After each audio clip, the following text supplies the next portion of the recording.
Johnny, surely the democratic system we have now where you vote for one local representative who can head into Parliament and represent his bloody constituents, surely that's the best system we could ever come up with. Well, it is a pretty good system, Johnny. There's just one thing wrong with it. What's that? It doesn't bloody work. What? What do you mean?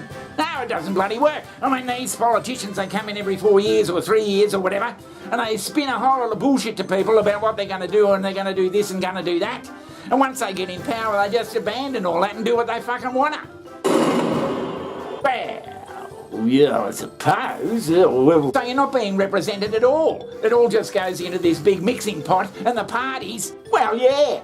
And the two-party system, Johnny, the two parties aren't even different.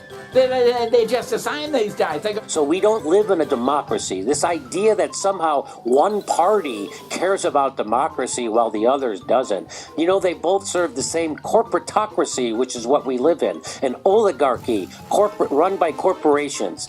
They just pick and choose what are the best policies that are going to win a bloody election or get the voters on side, and they just go for that.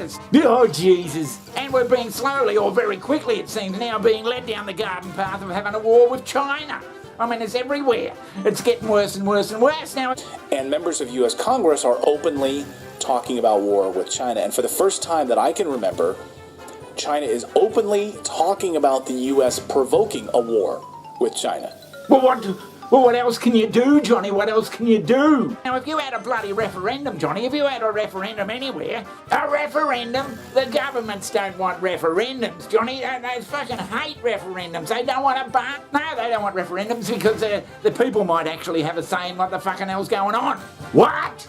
If you had a referendum anywhere, in the US, England, or bloody Australia, or whatever, and asked the people, do you want a war with China? I reckon you'd get a resounding no. Here in Australia, if you had a referendum, well, I think people are too bloody asleep to even know what the fucking referendum would be about. The United States is moving closer to a war with China this evening. Over the past few days, the United States has ramped up its rhetoric and war footing with China, moving huge amounts of ships and weapons towards China in a fleet. They're moving a fleet there, which is great news.